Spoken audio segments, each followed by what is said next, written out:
আমাদের অপোজিশনের আমি কোনো পার্টির নাম নিই না, আমি কোনো ক্যান্ডিডেটের নাম নিই না, যেখানেই যাচ্ছি সেখানেই শুনছি সিএএ তোমাদের তাড়িয়ে দেবে, তোমাদের ধ্বংস করে দেবে, তোমার বাড়ি পাঠিয়ে দেবে।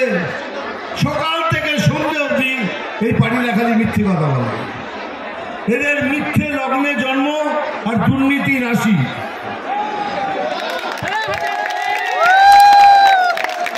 মিথ্যে লগ্নে জন্ম আর দুর্নীতি রাশি এদের। সকাল থেকে সন্ধ্যে অবধি মিথ্যে কথা বলে। সিএএ এটা নাগরিকত্ব দেওয়ার আইন, নাগরিকত্ব ছিনিয়ে নেবার আইন নয়। আর এই আইনটা শুধু মুসলমান ভাই বোনদের নয়, এটা আমার জন্য, এদের জন্য, খ্রিস্টানদের জন্য, শিখ ভাইদের জন্য, সবার জন্য এই আইন। তবে কি এত ঝামেলা কিছু? ঝামেলা হলো এটাই, যাদের কাছে সত্যিকারের আধার কার্ড আছে তারাই ভারতবর্ষের নাগরিক। আর বাড়ির মালিককে কেউ ধাক্কা মেরে বার করতে পারে? তো আপনার কাছে যদি আধার কার্ড থাকে আপনাকে কেউ বার করে দেবে বাড়ি থেকে? বাড়ির মালিক এইসব মিথ্যে কথা বলে বলে এইসব মুসলমান ভাই বোনদের ভয় দেখাচ্ছে। বলছে এত বছর ধরে চালিয়ে আনলো, দুটো টার্ম মিথ্যে কথা বলেছে, মুসলমান ভাই বোনদের কিচ্ছু দেয়নি, যা প্রমিস করেছে একটাও দেয়নি। খালি বলে যাচ্ছে বিজেপি মুসলমানদের দুশ্মন। বিজেপি মুসলমানদের দুশ্মন নয়,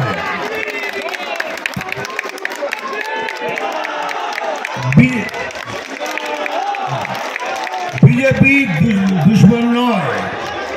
আর এইটা বলে বলে সবাইকে এইটাই বলাচ্ছে বিজেপি এলে এই করে দেবে, এই করে। বিজেপি এলে একটাই ভালো হবে, আপনারা সবাই নাগরিকত্ব পেয়ে যাবেন। এটা আমি চ্যালেঞ্জ করছি আপনারা। আর এটা যদি আমি ভুল বলে থাকি, এটা যদি আমি ভুল বলে থাকি, তাহলে এই তলাতে এখানে এসে সবাই থুতু ফেলবেন আর আমি সেই থুতুটা চাটবো যদি মিথ্যে কথা বলে থাকি।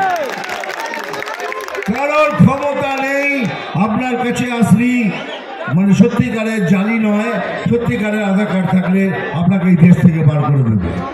আমি একা দাঁড়াবো তোমাদের সাথে, চ্যালেঞ্জ করে বলে দেবো। তারপরে দেখুন সকাল থেকে সন্ধ্যে অবধি একটাই কথা, 100 দিনের টাকা দিচ্ছে না, 100 দিনের টাকা দিচ্ছে না। 100 দিনের টাকাটা কার? বিজেপির? এটা আপনার আমার ট্যাক্সের টাকা। বিজেপি কি করে দেবে? বিজেপির কোনো কানেকশন নেই। একটাই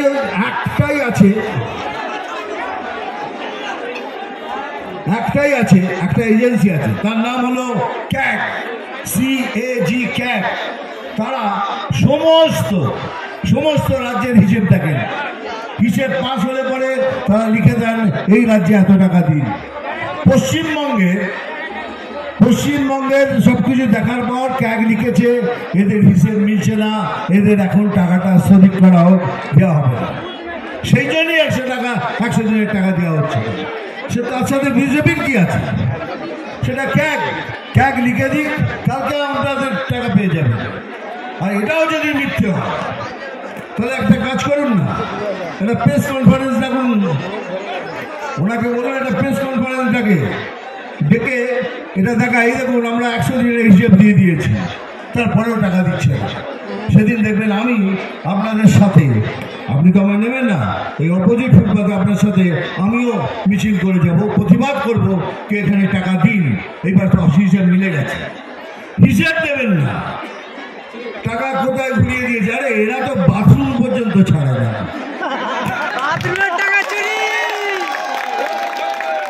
দেখতে পাচ্ছি না প্রধানমন্ত্রী সাহেব 12,500 টাকা দিয়েছেন বাথরুম করার জন্য, সেটা পর্যন্ত ছেড়ে দিয়েছে।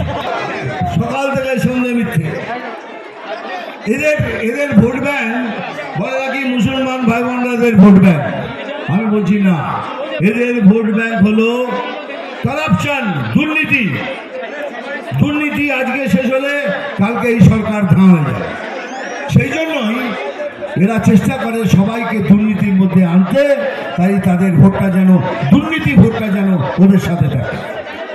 কিচ্ছু চিন্তা নেই, দুর্নীতি হবে আমরা জানি। হিংসার দেবী, হিংসার দেবতারা বলছে আমরা হিংসা করছি। কেস তো আমরা জিতেছি, কিন্তু ওই ডায়লগটা বলবো একটু ঘুরিয়ে বলবো আর কি। আমি জল ঢোড়াও নই, বেলে বোড়াও নই।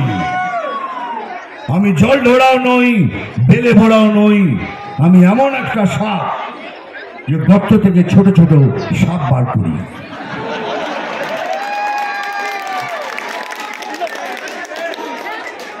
ওই মারবো এখানে মনে আছে তো? এবার দেখ এটা ঘুরিয়ে কেমন চিমটি কাটবো এখানে, আর লাল পিঁপড়ের মতো জ্বলবে। চিমটি কাটবো এখানে, আর লাল পিঁপড়ের মতো জ্বলবে এখানে, সেখানে, সেখানে।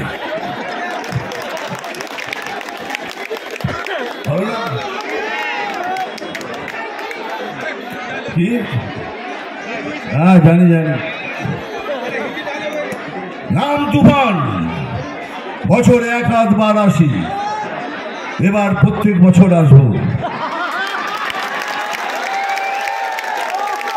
শুধু তোমাদের সাথে দেখা করতে। আমি খবর দেখি না, আমি খবর পড়ি না, আমি শুধু খবর তৈরি করি। আরে খেয়ে ওই লাথি ল্যাং, ভেঙে যে গেল ঠ্যাং। আরে খেয়ে ওই লাথি ল্যাং, ভেঙে যে গেল ঠ্যাং। বাংলা মাথায় তোমার বেল, ও চাঁদুরে দেখলে কেমন তুমি খেয়ে, ও চাঁদুরে। আনন্দ হলো, কিন্তু একটা গান আমি অনেক বছর আগে গিয়েছিলাম, কিন্তু জানতাম না সেই গানটা আজকে পশ্চিমবাংলার জন্য এত ফিট হয়ে যাবে। ওই আমাদের গড়াই বাংলা আজ কেন হয়ে গেল কাংলা। যদি প্রশ্ন করে বীর নেতাজি, তার জবাব দেব আমরা। ওই আমাদের গড়াই বাংলা আজ কেন হয়ে গেল কাংলা। যদি প্রশ্ন করে বীর নেতাজি, কি তার জবাব দেব আমরা। বন্দে মাতরম, বন্দে মাতরম।